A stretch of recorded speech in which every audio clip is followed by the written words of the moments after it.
Hello दोस्तों, कैसे हैं आप सभी। आज की इस वीडियो में मैं आज आपके लिए कुछ ऐसा इंपॉर्टेंट चीज लेके आया हूं जो कि आपको कक्षा 10 में टॉपर बना सकता है। क्योंकि ऐसा पेपर में लेके आया हूं जो कि आपको बोर्ड परीक्षा में इससे रिलेटेड लमसम क्वेश्चन मिलने ही वाले हैं। तो सिंपली आपको क्या करना है, इसको पूरा सॉल्व करके जाना है, तभी आप 10th में अच्छे नंबर पा सकते हैं।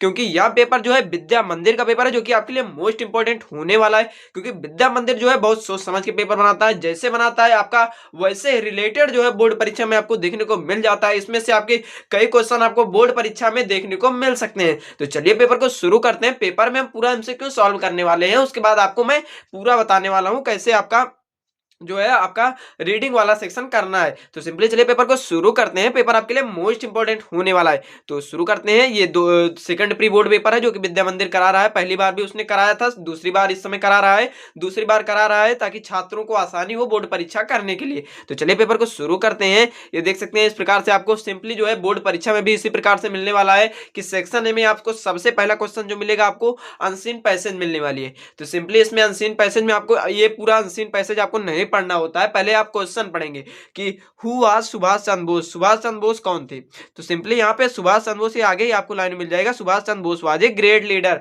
तो इसमें सिंपली आप ऐसे करके डायरेक्ट राइट आंसर लगा देंगे। तो सिंपली आगे चलते हैं। अगला दिया हुआ है give me blood and I was give you freedom. मैं तुम मुझे खून दो, मैं तुम्हें आजादी दूंगा। ये किसने कहा था। आप अगर भारत में रहते हैं तो आपको रटा होगा कि ये कथन जो है सुभाष चंद्र बोस जी का है। और अगला दिया हुआ है इंडियन नेशनल कांग्रेस का जो Indian National Congress was organized by. किसके द्वारा ऑर्गेनाइज इंडियन नेशनल कांग्रेस का जो वो हुआ था वो किसके द्वारा ऑर्गेनाइज कराया गया था। तो ये कराया गया था हमारे सुभाष चंद्र बोस जी द्वारा, जो कि आपको सिंपली पैसेज में आगे ही देखने को मिल जाएगा। Make haste dot dot you will miss the train.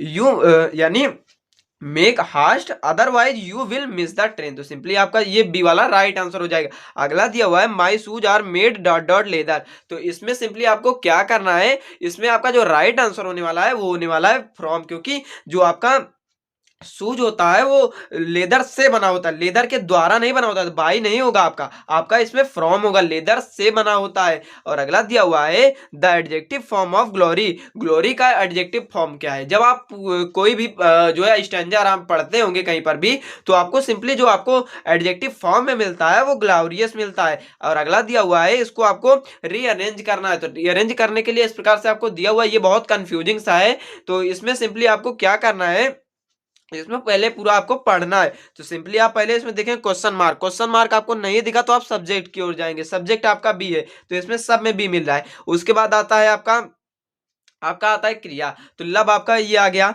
उसके बाद यहाँ पे एंड आएगा। तो यहाँ पे देख सकते हैं एंड इसके बाद आया हुआ है। तो यही आपका जो ये आपका राइट आंसर होने वाला है वो डी वाला होने वाला है। और अगला दिया हुआ है which of the following words is miss spelled. अगर आप जो है आपको ज्यादा करके इस और इसमें फंसाता है, जबकि इसमें जो है सही दिया हुआ है। आप ध्यान रखेंगे कि सी के बाद सदैव ही ई आई आएगा। आई ई अगर आया तो वो गलत हो जाएगा। तो इसमें भी ई आई आया है, इसमें भी ई आई आया है।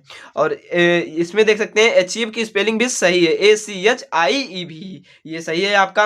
और सिंपली देख सकते हैं बिलीव में आपका ई आई आया है, तो ये आपका गलत हो जाएगा। ई आई सिंपली सी के बाद होता है। तो सिंपली आप इसमें नहीं देखेंगे, इसमें जो है आपका इसमें उस प्रकार से नहीं होगा, लेकिन सी वाले जो आपका सी के बाद आएगा वो ई आई आएगा, तभी आपका राइट आंसर होगा। तो इसका जो राइट आंसर होने वाला है ये होने वाला है बिलीव की स्पेलिंग जो होती है BELIEVE होती है। और अगला दिया हुआ है, अगला आपको यहाँ पर जो है आपके जो है आपकी पोएट्री में से कोई एक पोयम दे देगा, उससे क्वेश्चन रिलेटेड पूछ लेगा। ये सिंपली आपका ये पोएट्री का तो नहीं है, ये आपका जो है आपका मुझे लगता है ये प्रोज से क्वेश्चन पूछा गया, प्रोज का ही है। ये आपका कुर्ग चैप्टर का है जो कि लोकेश एब्रोल जी द्वारा रचित है। तो इसमें महासीर क्या है, महासीर आप जानते होंगे लार्ज वाटर फिश है जो कि कावेरी नदी में पाई जाती है, जो कि वहां पर बहती है जो है नदी, एक जो है आपकी वहां की मुख्य फसल जो है आपको पता होगा कॉफी है। और अगला दिया हुआ है the ferrous amount in means. तो वो क्या था, तो उसमें ये आपका जो महासिर जो थी वो क्या थी, इस प्रकार से आपको पूछ रहा है घुमा के।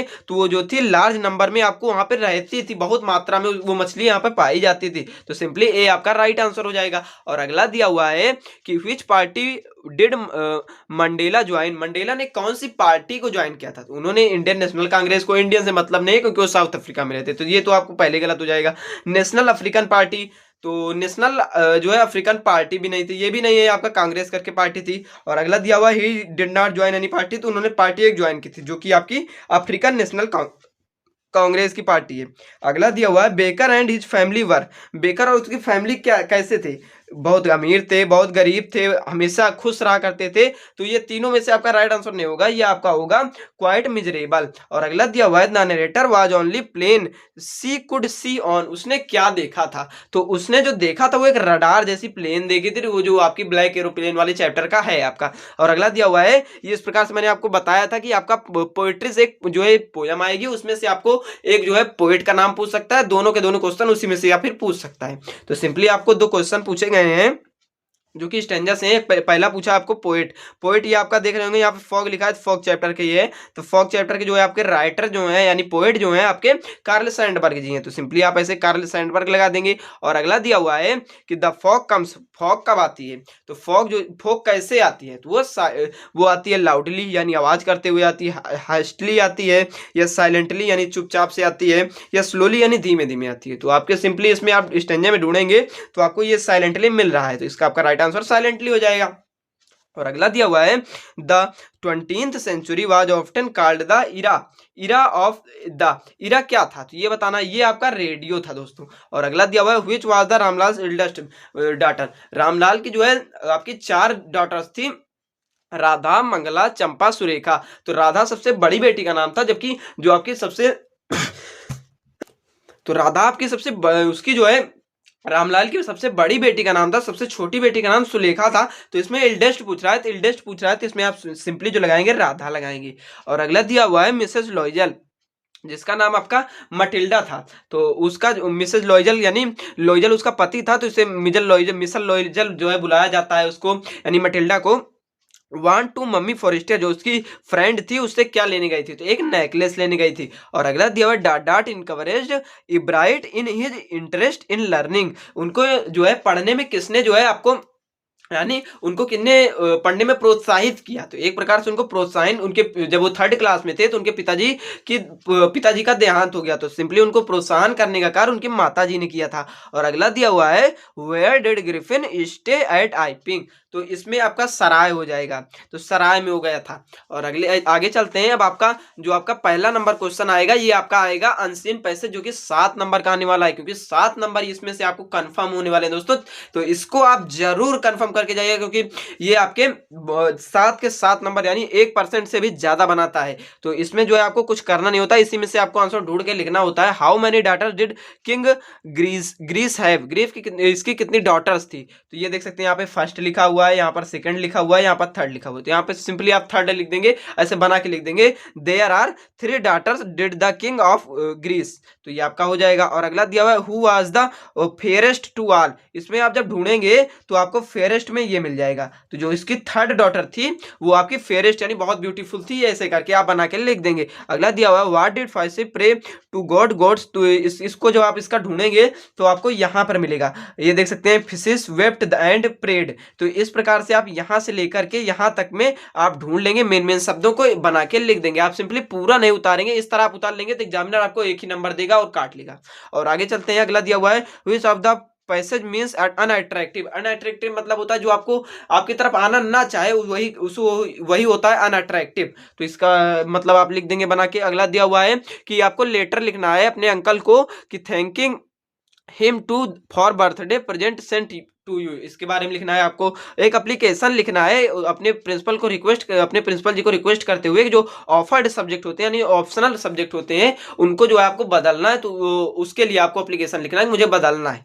और आगे अगला जो दिया हुआ है, अगला दिया हुआ कि Diwali celebration in your college और सिटी में आपको 80 से 100 शब्द तक लिखना है, तो ये भी आप लिख देंगे। अगला दिया हुआ है right an article of importance of library, library के बारे में आपको इंपॉर्टेंस के बारे में लिखना है, ये आपको सिंपली ये हेडिंग नहीं बनाएंगे, ये बीच वाली दो 3 हेडिंग आप नहीं बनाएंगे, आप जो है अपने हिसाब से 3 हेडिंग बनाएंगे, यानी अपने हिसाब से कोई और सोच के बनाएंगे। ये आपको जो है आपको समझाने के लिए होता है कि इस पॉइंट को ध्यान में रखते हुए लिखिएगा। तो सिंपली आप इंट्रोडक्शन डालेंगे, फिर इंपॉर्टेंस ऑफ चाइल्ड लाइब्रेरी डाल दीजिएगा, और उसके बाद प्रॉब्लम होगी, प्रॉब्लम लाइब्रेरी प्रॉब्लम डाल दीजिएगा, उसके बाद कंक्लूजन डाल दीजिएगा। सिंपली आपको 1.5 से 2 पेज आराम से कर लेंगे। और अगला दिया हुआ है यहाँ पे रजत सेड टू संदीप, तो यहाँ पे देख सकते हैं प्लीज आया हुआ है। तो सिंपली आपको क्या करना है, Rajat requested Sandeep to give me बदलेगा आपका रजत के अनुसार, तो यहाँ पे ही हो जाए, यहाँ पे आपका रजत के अनुसार बदलेगा तो हिम हो जाएगा, और योर बदलेगा संदीप के अनुसार तो माई हो जाएगा,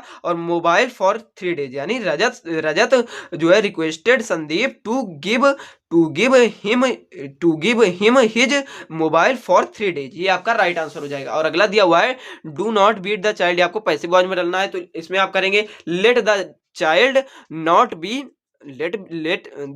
नॉट बी बीटेन, बस आपका इसका बन गया। माई सिस्टर, इसमें आपको इसको बड़े से कर देंगे, इसको बड़े से कर देंगे, यहाँ पे आप ऐसे कॉमा इन्वर्टेड कॉमा, यहाँ पे ऐसे फुल स्टॉप ऐसे कर देंगे, आपका पूरा बन गया। और इसमें देख सकते हैं ये आपको ट्रांसलेशन आप देख लेंगे, इसमें जो है लाल बहादुर शास्त्री महान पुरुषों में से एक है, तो ये सब आप बना के लिख देंगे। और अगला दिया हुआ है लेंचो कौन था, लेंचो आपको पता ही है उसका घर कहाँ पर था, लोआफिल में स्थित था, ये सब आप बना के लिख देंगे।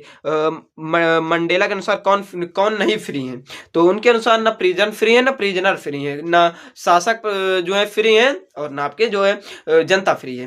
तो अगला दिया हुआ है which of the young seagull afraid, क्योंकि वह डरता था, उसकी पहली फ्लाई थी, तो इसके लिए आप लिख देंगे which of the narrator happy and what was the dreaming of, ये आप लिख देंगे दोस्तों। अगला दिया हुआ अन्नी फ्रैंक 13 साल की थी, जिसके 13वें बर्थडे पर उसको एक उनके पिताजी ने एक डायरी गिफ्ट की थी, तो ये सब आपको लिख देना है बना के। Who is the story about the, इसके बारे में आपको लिखना है, ये आपका सिंपली 60 शब्दों में लिखना है, सिंपली आप एक पेज में लिख देंगे, आपका राइट आंसर हो जाएगा। और अगला दिया हुआ है, इसमें आप इसको लिखने की जरूरत नहीं है, आप 4 लाइन के आराम से पोएम याद कर लेंगे, आपको पूरा का पूरा हो जाएगा। और अगला दिया हुआ है सेंट्रल आइडिया आप सिंपली फायर एंड आइज दूसरा चैप्टर है, इसी को लिख देंगे आसानी से। और अगला दिया हुआ है, तो इसमें आपको एक करना है, एनीवन, इसमें से केवल एक करना है, तो इसमें से आप ट्रिकी वाला कर देंगे तब भी आसान हो जाएगा, हरी सिंह वाला कर देंगे तब भी आसान हो जाएगा। और इसमें से कोई एक करना है जो कि आपका ये दोनों सप्लीमेंट्री के हैं, तो इसमें से आप कोई भी कर देंगे। फाउलर कौन था, मिडलाइट ट्विस्टर का है आपका, वो आउसेबल से क्यों मिलने गया था, तो एक रिपोर्ट आने वाली थी इसलिए वह उससे छीनने गया था। और कैरेक्टर स्केच हैरोल्ड डेनबी के बारे में लिखना है, जो कि 50 साल का अनमैरिड मैन था, उसको एक्सपेंसिव बुक्स पढ़ने का शौक था, वह साल में एक बार चोरी करता था, ऐसे करके आप लिख देंगे। और सिंपली हमारा वीडियो यहाँ पे खत्म होता है। पेपर कैसा लगा कमेंट बॉक्स में जरूर बताइएगा, और पेपर आपके लिए मोस्ट इंपॉर्टेंट था ये बोर्ड परीक्षा की दृष्टि से, तो सिंपली आप तैयारी करते रहिएगा, आपको पेपर जो है हमारे चैनल पर मिलता रहेगा सदैव ही। और अगर आपको जो है इससे जो है कोई सूचना चाहिए होती है, तो हमारे टेलीग्राम चैनल पर टेलीग्राम पे जुड़ जाइए हमारे, जो कि आपको डिस्क्रिप्शन में लिंक मिल जाएगी, उससे आसानी से आप उसमें आप बातचीत कर सकते हैं। पेपर कब आने वाला है इसकी सूचनाएं सब उसमें मिलती हैं, किसी पेपर का आपको पीडीएफ भी उपलब्ध करा दिया जाएगा। तो दोस्तों आज की वीडियो में इतना ही था, वीडियो कैसा लगा कमेंट बॉक्स में जरूर बताइएगा। मिलते हैं अगली नई वीडियो में अगले नए टॉपिक के साथ, तब तक के लिए बाय बाय।